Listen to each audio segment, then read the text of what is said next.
अस्सलाम वालेकुम नाज़िया, कैसी हैं आप? मैं ठीक ठाक, आप कैसे हो? ठीक जी मैं भी ठीक ठाक। आज हम आए हैं नाज़िया के साथ लाइव और हम नाज़िया से पूछने वाले हैं कि रियल इस्टेट के बारे में और बजट में रह के रियल इस्टेट में हम कैसे इन्वेस्ट कर सकते हैं। नाज़िया मुझे ये बताइएगा सिक्सन ग्रुप है क्या? अच्छा, अब तो काफ़ी लोगों को सेक्शंस ग्रुप को पता चल गया है और जब हम सेक्शंस की बात करते हैं तो हम कहते हैं कि यार मेरी सेक्शंस बड़ी हाँ तेज जी। है।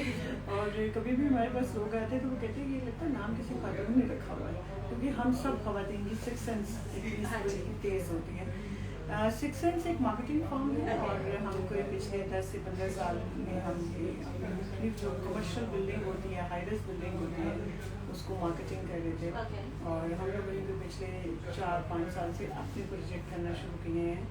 और जिस तरह हम लोग पहले एक बल्कि के ऊपर हमारी फार्म हाउस सोसाइटी थी फैमिली फार्म्स के नाम से, वो हमने डेवलप करके लोगों को हैंड ओवर किया है। और अब हमारा अपना प्रोजेक्ट है, जैसे सेंचुरी वेंचर 1 के नाम से हम अपना प्रोजेक्ट लॉन्च किया, उसकी लॉन्चिंग हो चुकी है। आपने देखा होगा आसिफ असलम को हमने बना के सब कुछ वहाँ भी दिया अल्लाह के हुक्म से। और अब हमारा जो प्रोजेक्ट अपकमिंग है, हमें मालूम रोड पे आ रहा है और गुलबाग में जहाँ पर मैं बैठी हुई हूँ मेडिसन स्क्वायर है। इस प्रोजेक्ट की हम एक्सक्लूसिवली मार्केटिंग कर रहे हैं, सेल पार्टनर हैं हम इनके। और लकी जो है हमारा एक लकी 7 आज के बड़ा नज़र आ रहा होगा, तो लकी 7 हमारे कैंट में है, सदर कैंट में, और उसकी भी हम सेल पार्टनर्स हैं। Okay perfect. आप मुझे बताएं कि आप रियल इस्टेट में आई कैसे हैं, मीन्स के क्या था लाइक फीमेल के लिए जॉब वगैरह करना या फिर इस तरह की कुछ चीज़ें बिजनेस में आना काफ़ी डिफ़िकल्ट टाइप होता है, ठीक है। तो आपको कैसे माइंड में आया कि आपको ये करना चाहिए, इससे पहले बैकग्राउंड क्या था आपका?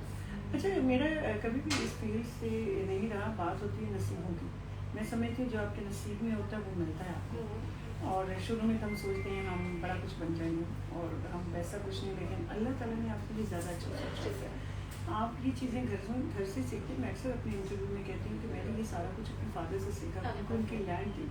और अक्सर हम लैंड का हिसाब किताब करना कि कौन सी लैंड में कौन सी फसल है किस तरीके से, क्योंकि वालिद साहब ने ज़मीनें ठेके पे दी।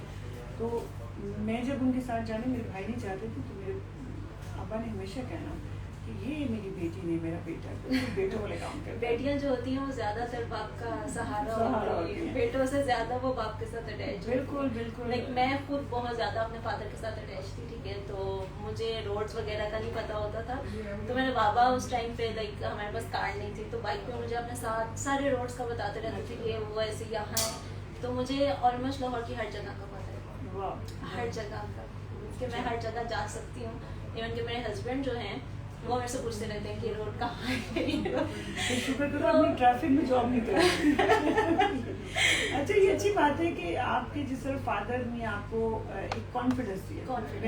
और ये देखो पहला लेसन आपके फादर ने आपको दिया। और जो बेटियां होती है ना, वो बाप की, मैं कहती गुड़िया होती है। और मैं हमेशा बोलती हूँ कि जैसे बेटी को अपनी गुड़िया से प्यार होता है ना, तो बाप को अपनी गुड़िया से प्यार, इन दोनों में कॉमन चीज़ होती है। और हम हमेशा जब बाप की केयर और रिस्पेक्ट देख रहे होते हैं, अक्सर हम कोई गलत काम कर रहे हैं तो बाप ने माँ के सामने खड़े हो जाना हमारे लिए। हाँ जी। हम अपने हस्बैंड को भी उसी शक्ल में देखते हैं, उसी शक्ल में देखते हैं कि वो हमें सपोर्ट करेंगे और हर जगह पे हमारे साथ होंगे। लाइक मैं खुद एक वर्किंग लेडी हूँ, तो मेरे हस्बैंड ने मुझे बहुत ज़्यादा सपोर्ट किया है। तो आपके हस्बैंड ने भी इस तरह आपको सपोर्ट किया होगा? बिल्कुल जी, हस्बैंड ने सपोर्ट किया। तो आज मैं आपको ये दे रही हूँ, घर में हांडी रोटी पका रही होती प्यार के। और उन्होंने हमेशा जितना स्टेप मेरे ख्याल मेरे हस्बैंड ने लिया, तो मैं वो नहीं कर सकती थी। जब मैं खुद भी एक जॉब करती थी, और जब मैंने जॉब करके शादी हुई तो इन्होंने कहा कि हम अपने तुम्हें नौकरी नहीं करनी, तुम अपना बिजनेस करो। तो मैंने उनसे ही कहा चलो पहले मुझे पैसे दो, मैं बिजनेस करती हूँ। तो मैंने सब सारी अक्लमंदी थोड़ी सी अल्लाह की रहमत के साथ, अल्लाह की करम नवाजी के साथ मेरे से अल्लाह ने एक अच्छा स्टेप दिला दिया कि मैंने एक कमर्शियल यूनिट बाई किया था। कमर्शियल यूनिट से आगे उसे रोटेशन की, उसे बेचा। हर साल मैंने देखा, हम एक घर में पौधा लगाते हैं तो उसकी ग्रोथ चेक करते हैं, उसकी ग्रोथ चेक करते हैं, एक्साइटेड भी होते हैं कि कल इतना होगा, कल इतना होगा। ऐसे ही मैंने प्रॉपर्टी की ग्रोथ देखी कि साल में क्या ग्रोथ है, और उस जो बेचा तो उस प्रॉफिट से मैं अपने सिस्टम रन कर रही थी। तो ये चीज़ें मैं समझती हूँ हर औरत को रियल एस्टेट सीखना चाहिए हर मर्द को, हर आजकल बच्चे तो को। मेरे ख्याल में हर जो औरत है उसको इसमें स्टेप लेना चाहिए। रियल एस्टेट में भी लाइक मैं खुद कहती हूँ अपने हस्बैंड को कभी कभी कि हम इसमें स्टेप लेते हैं तो इसमें बहुत ज़्यादा प्रॉफिट है, पैसा बहुत ज़्यादा है, ठीक है। हम एक चीज़ ले रहे हैं, अभी हमने रिसेंटली अपना एक प्लॉट लिया, ठीक है, हम उस पर कंस्ट्रक्शन कर रहे हैं, हमने 6 मंथ पहले लिया था और वो लाइक अराउंड 50 का था, तो अभी 6 मंथ में 20 lakhs का प्रॉफिट वो हमें दे रहा है, ठीक अब है। आप देखो, आपने वो 50 लाख किसी बिजनेस में लगाया तो शायद उस तरीके से ना मिले, और आप लोगों ने कुछ नहीं किया, कुछ सिर्फ भी प्लॉट नहीं, बढ़ा हुआ है लिया और वो 26 lakhs उसने हमें दे दे दिया। दिया। अब मैं समझती हूँ कि देखो ये कितनी अच्छी बिजनेस है। आपने क्या 54 से 20 आया, like it is 30 is 40%। Sorry जी, कोई सवाल भी पूछ रहा होगा कि नजर तो हमारी ने बेटा जरा चेक कर। सो बेसिकली सॉरी गाइस, मेरी स्क्रीन ऑफ हो गई थी और हम लाइव ही हैं अभी भी, हम बातें कर रहे हैं, परेशान नहीं होना कि हम कहाँ गायब हो गए थे। अच्छा, तो बात ये है कि अब मुझे ये बताएं कि जो कोरोना के टाइम में रियल एस्टेट की इन्वेस्टिंग का सिनेरियो क्या रह चुका है? अच्छा, मैं समझती हूँ कोरोना के टाइम पे मुझे लगता है ज़्यादा हुआ है। हमारी आप एक रिसर्च रिपोर्ट के मुताबिक भी आप चेक कीजिएगा कि पिछले साल के इन्वेस्टमेंट जो ओवरसीज था, उन्होंने इस साल ज़्यादा इन्वेस्टमेंट किया है। रीज़न ये, सबसे पहले तो हम कहीं किसी घर में जाते तो हम मेहमान होते हैं, तो जब उस घर के अंदर कोई मसला होता है ना, वो सबसे कहते हैं मेहमानों की तुम्हारे घर जगह कम होगी, अपने घर जाए।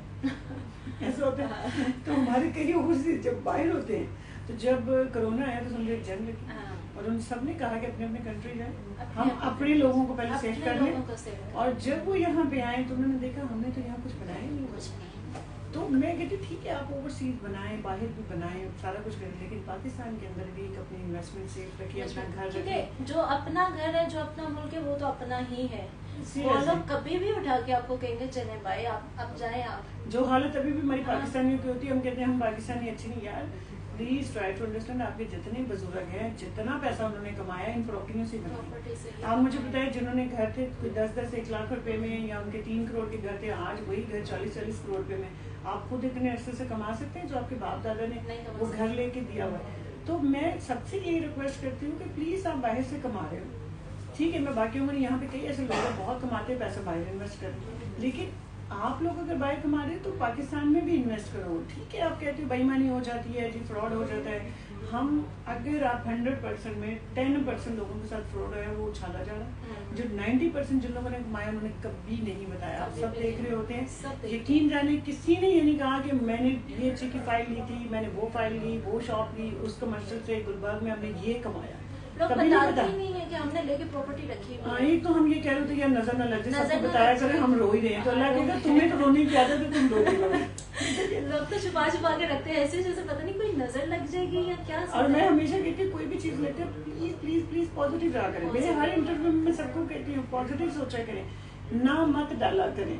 माँ बाप भी कहते हैं कि यार ना क्यों कर दिए, काम नहीं करता। मेरा खुद का एक बिलीफ है कि जितना आप इन्वेस्ट करोगे, जितना आप खर्च करोगे, अल्लाह आपको उतना ही देगा, ठीक है। बिल्कुल, ये मेरा बिलीफ बहुत स्ट्रॉन्ग मतलब है। और ये सब लोग अगर इस फार्मूले के ऊपर करें कि आप कहते I देने don't से know ही कि ये आएगा। बहुत ज्यादा मेरा शुरू से बिलीव है कि लाइक मैं जितना मेरे पास है, मैं कहती हूँ मैं यूज कर लूँ, कहीं ना कहीं यूज इस वजह से आपके देखने वालों को भी आपसे सबक लेना चाहिए। आपने भी कहा है कि मैंने 54 लाख का प्लॉट लिया था, 20 लाख ये आपका दिया ही काम आया। तो ये इससे बड़ी मैं मिसाल, और आपने और भी बड़े काम किए, आप जॉब कर रहे हो, आप सारा कुछ है, लेकिन जितना आपको वहाँ से कमाया गया आपने उस तरीके से नहीं। वो जो 9 to 5 वाली लाइफ है वो तो चाहिए आपको। 9 to 5 ऑब्वियसली लाइफ चाहिए होती है। एक बंदे को होता है कि जी मैं 9 to 5 है तो मुझे पता हो कि मंथ के बाद मुझे इतनी इनकम आ ही रही है, ठीक है, मैं कुछ कर ही रहा हूँ, लेकिन उसके अलावा साइड बिजनेस चाहिए ही चाहिए। और मैं समझी रियल एस्टेट को प्लीज साइड बिजनेस समझ के काम करो। और कहीं पे भी आप अपने घरों में भी बैठे हुए हो, आप कोई खातून है वो घर से बाहर नहीं निकल सकती, कोई ऐसी है वो कुछ जॉब कर रही है, गवर्नमेंट जॉब है, तो आपके पास जो सेविंग है उसे इन्वेस्टमेंट में लगाओ। मिनिमम पैसे से कर लो। अगर आप पहली दफा कर रहे हो, देखिए हम जब तैरना सीखते हैं तो हम समुद्र में नहीं जाके तैरते हैं, हम पहले घर में पूल होता है छोटा सा, उसमें से देखते हैं, फिर आगे करते हैं। तो इसी तरीके से मैं समझती हूँ ये भी एक समुंदर है, रियल एस्टेट का भी एक समुंदर है। हमें होगा कहीं मेरा सर ना लग जाए, कहीं मैं डूब ना जाऊँ, कहीं मैं कुछ ना हो जाऊँ। तो ये जो खौफ है उसमें आप 5 मिलियन से आप जिंदगी शुरू कर सकते हो। आप थोड़े से थोड़े शुरू कर सकते हैं, आप मिनिमम 25 लाख से शुरू कर सकते हो। अब तो बहुत ज़्यादा मीन्स के लाहौर में ऐसी भी जगह है मीन्स के डायमंड वाली साइड पे आप चले जाएं तो बहुत सस्ती जगह भी है जो कि हमें नजर आ रही है फ्यूचर में उसका अच्छा, मैं हमेशा कहती हूँ कि ये प्लॉट आपका बढ़ गया, हर एक का वो उस तरीके से प्लॉट नहीं इंक्रीमेंट हो रहा था जितना कमर्शियल बन रहा होता है। अच्छा, प्लॉट में आपका कहीं ना कहीं जैक लग गया तो ठीक है, आपका आप लकी ड्रॉ होंगे। बट जिस तरह हमारे जितने भी प्रोजेक्ट हैं, हमारे 3-4 प्रोजेक्ट हैं, सारे ही एक गुलबाग है कैंट के अंदर है। कमर्शियल जो चीजें होती है, आप बिलीव करिए, गुलबाग सदाबहार।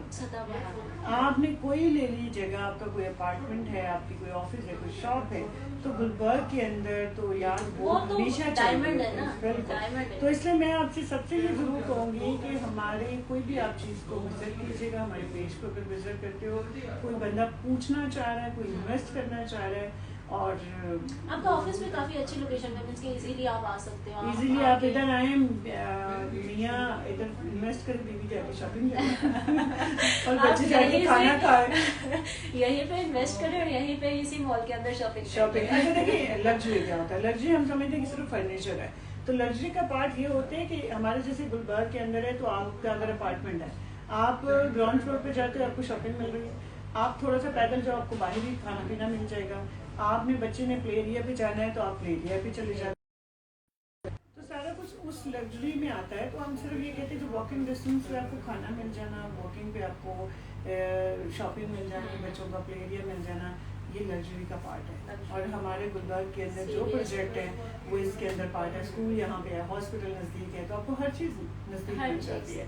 तो इस वजह से, और गुलबर्ग का फ़ायदा मैं इस वजह से भी कह रही होती हूँ कि जितना आपका छोटा कंट्री सिटी का शहर एरिया है, जितने भी आपके छोटे शहर हैं, वो सब शॉपिंग गुलबर्ग से आके कर रहे होते हैं।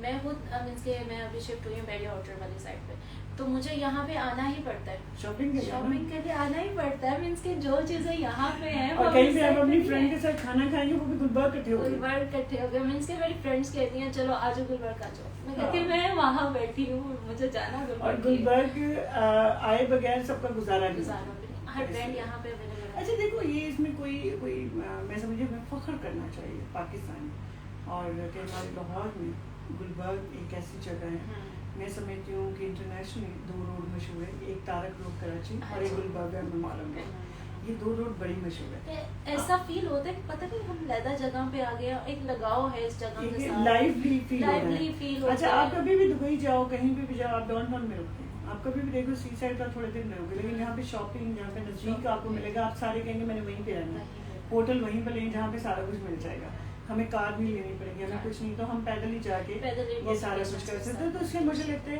कि आप अगर पहली बार इन्वेस्टमेंट कर रहे हो तो पहला फैसला गुलबर्ग करो, फिर आप आगे कोई जगह पे जाओ, तो ये ज़रूरी है। अच्छा, मुझे बताइए कितना एक बंदे के पास मिनिमम कितना इन्वेस्टमेंट होनी चाहिए जो रियल एस्टेट में वो इन्वेस्ट कर सके, कम से कम? क्योंकि ऑब्वियसली हमारे पास ऐसे लोग भी होंगे जो कम से कम करना चाहेंगे, कुछ ऐसे भी होंगे जो ज़्यादा करना चाहेंगे। मैं हमेशा बात करती हूँ कि जो मिनिमम से स्टार्ट कर रहे हैं, देखिए हमारे तो वैसे यूनिट 1, 10 से 20 से 60 के अंदर हमारे पास है, 50 लाख में भी हमारे कमर्शियल है। आपके पास अगर 25 लाख है, आपके पास 50 लाख है, उससे ऊपर जितनी अमाउंट है आप आके इन्वेस्ट कर सकते हो।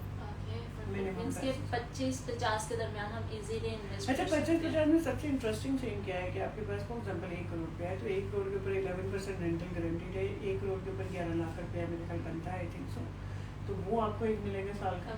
फिर उसके बाद आप बाईबैक, हमारे पास बाईबैक लोगों को नहीं समझ आ रही थी, जैसे देखो आपने प्लॉट लिया और आपने कभी बेचना पड़े तो आप नहीं बेच पाओगे, आपको डीलर ढूंढना पड़ता है। हमारे पास अगर आपने हमारे प्रोजेक्ट में कोई इन्वेस्ट किया है तो आपने उसे बेचना है, तो आप हमारे ही सेल्स वाले को कहें, हम आपको लिख के देते हैं और हम खरीद लेंगे आपसे, हमारी कंपनी ही आपसे खरीद लेगी, राइट अवे आपको दे लेगी, आपको ढूंढना नहीं पड़ेगा कि कोई सेल पर्सन हो, कोई डीलर हो, उन्हें ढूंढे, टाइम कॉल्स करें। और फिर हम ये भी नहीं कहेंगे कि लात बड़े खराब है, ये बड़ा खराब है, तो हम कहेंगे ठीक है, आपकी जो प्राइस है उसके 10% हम आपसे खरीद देते, वो ऊपर जा रहा है, वो नीचे जा रहा है, वो हमारा है, ऊपर जा रहा है तो डेफिनेटली हमारा, तो मिनिमम 10% हम आपको प्रॉफिट देते हैं। 1 करोड़ के ऊपर 10 लाख दे देंगे, 11 लाख रुपए सालाना भी कमा रहे होंगे, तो कोई 21 लाख रुपए आप कमा रहे होंगे। और मैं अक्सर कहती हूँ यार 21 लाख को 1 करोड़ पे लगाए, 21 लाख को आप 12 महीने पे डिवाइड करें तो आपको कोई 183-190 आपको एक हैंडसम अच्छी अमाउंट मिल जाती है।